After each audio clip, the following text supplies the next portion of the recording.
What the heck?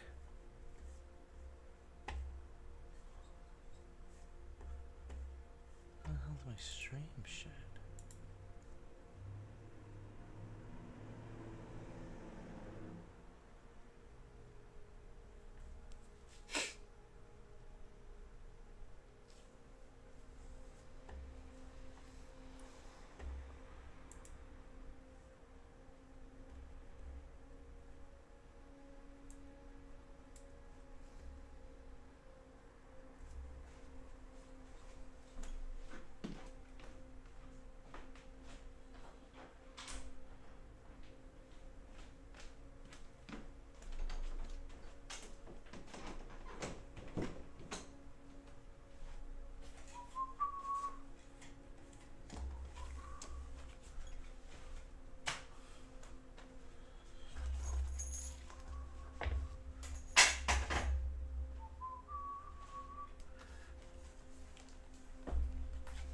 Oh.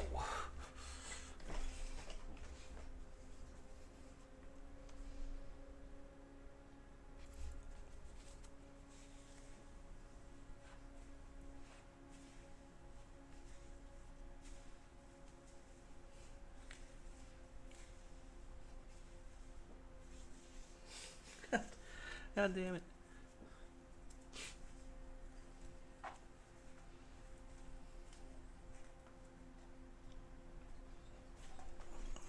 Okay.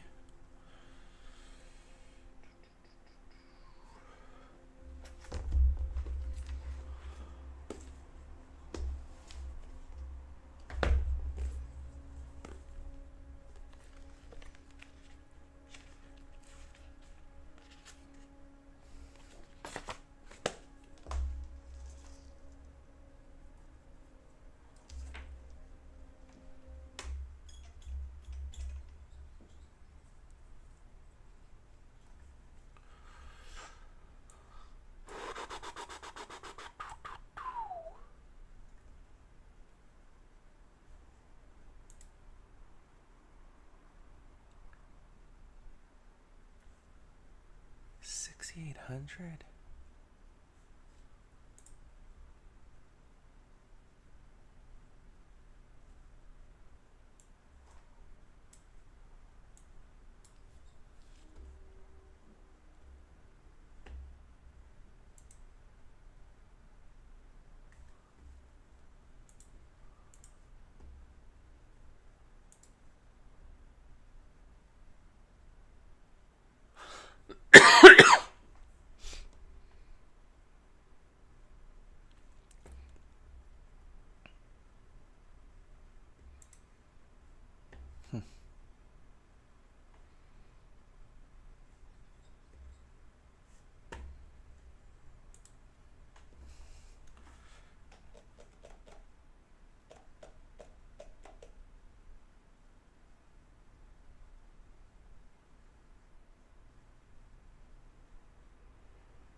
Whoa, that does not look good.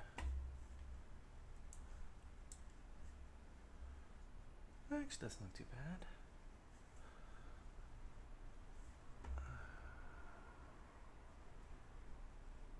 Okay. Hmm.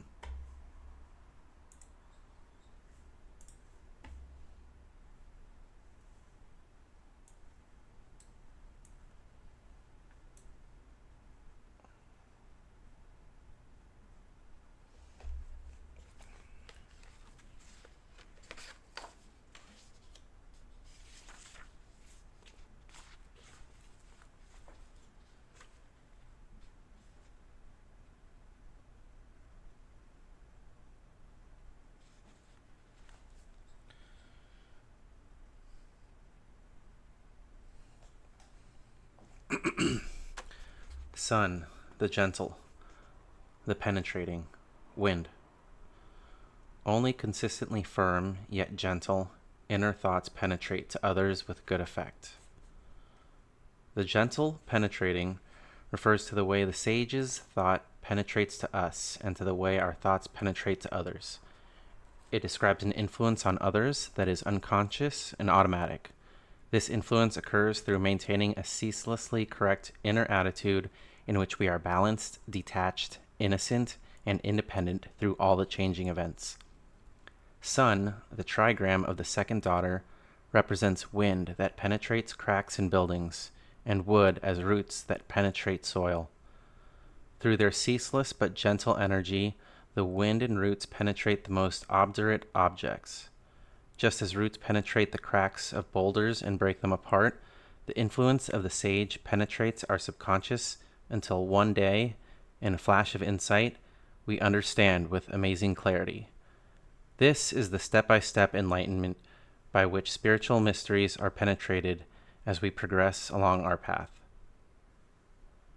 Receiving this hexagram indicates 1. That the truth we perceive has been penetrating to us over a long period of time, and 2. That our dependence on the truth must be consistently maintained if it is to penetrate to others with dynamic effect. Striving to improve the situation through argument or persuasion may produce some momentary gain, but such efforts violate others' spiritual space. Enduring results that are achieved through penetration and enlightenment depend on our consistency of character. When we waver in following our path, we produce hesitation and doubt in those who follow us with their inner eye. Receiving this hexagram often means that elements in our attitude prevent good influences from penetrating to others. To have the correct influence, we need to penetrate, understand, to the root of the problem. Through sincere introspection and through asking for help, the sage's message penetrates through and we understand.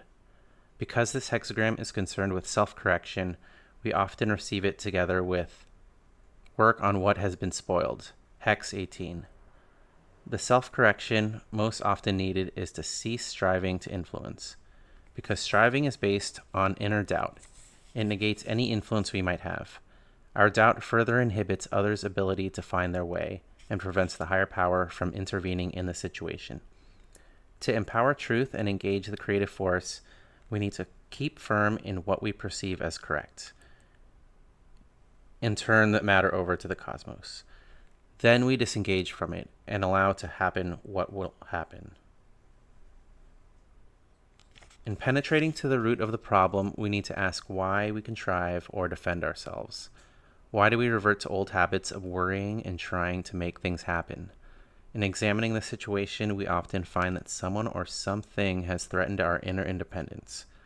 In perceiving our vulnerability, they subconsciously engage us in a king of the heap game. When we realize that we have been thus engaged, we are able to return to the inner independence and detachment that resolves the matter. Sometimes, on perceiving how events are marching towards an appropriate conclusion, we develop an enthusiasm to hurry things along. We do this because desire and fear create a pressure to intervene. We should keep desire and fear and the ambition they generate at bay. We should remain disengaged, content to observe events without hurrying or resisting them, keeping in mind that once we turn the matter over to the sage, he has means which are beyond our understanding.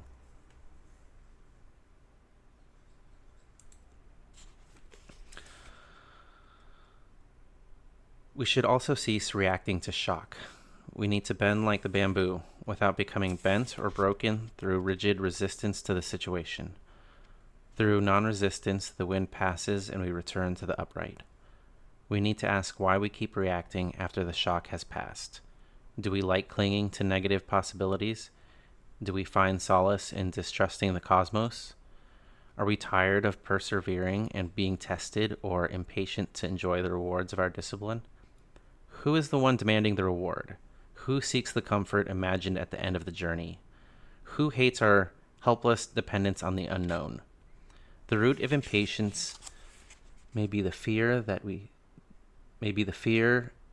those we seek to influence will not find their way to the truth.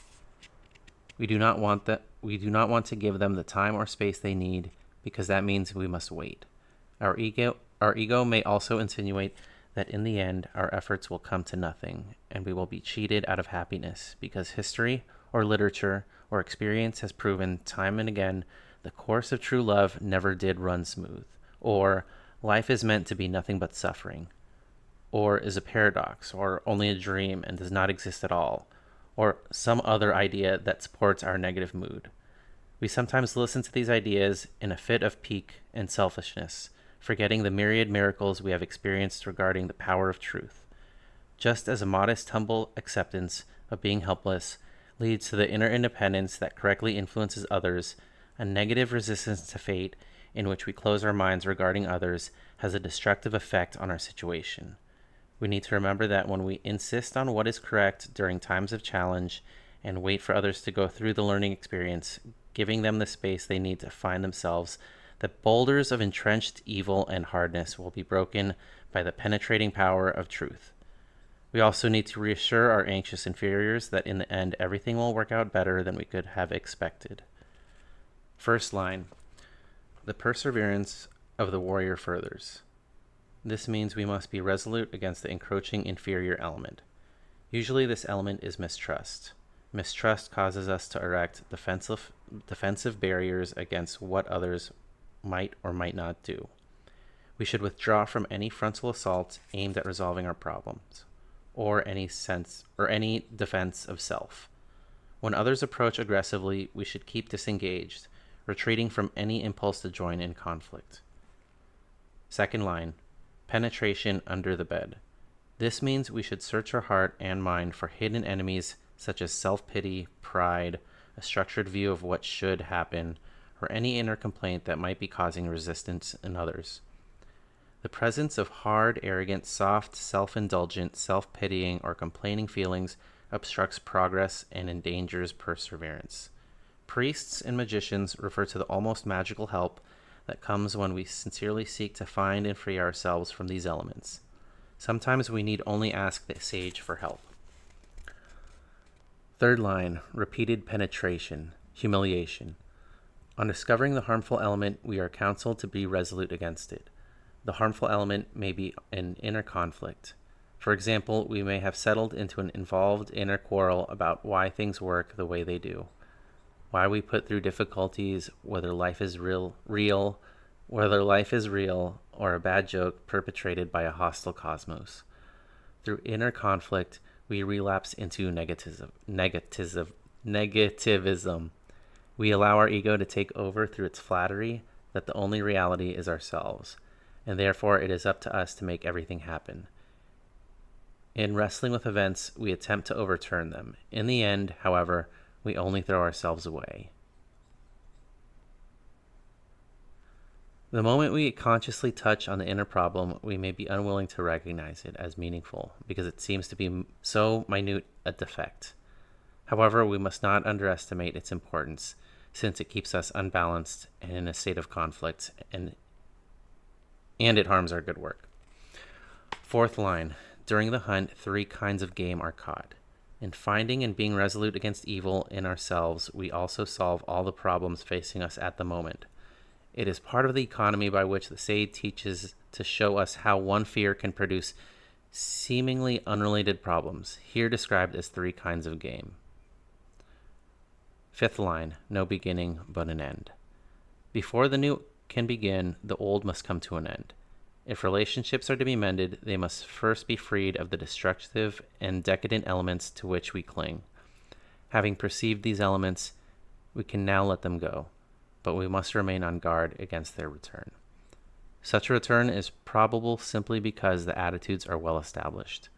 We must keep alert to the resurgence until we are truly rid of them. A new beginning occurs when we have ended a particular bad habit of mind. Sixth line, penetration. Sixth line, penetration under the bed. Sometimes a diligent search for the hidden enemy reveals nothing specific. In receiving this line, we need to let go of the search, and in sincerely seeking, we have corrected the defect of careless overconfidence. We should be aware that careless self-confidence is not the same thing as neutral inner independence.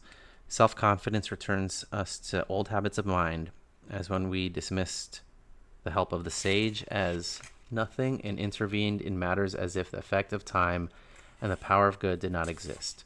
To be self-confident is to shift trust in the unknown, in the form of willing suspension of disbelief, back to a belief in the power of the ego self-image in the guise of being ourself. For this reason, we need to return to humility, realizing that under the bed refers to the place where we hide old habits of mind.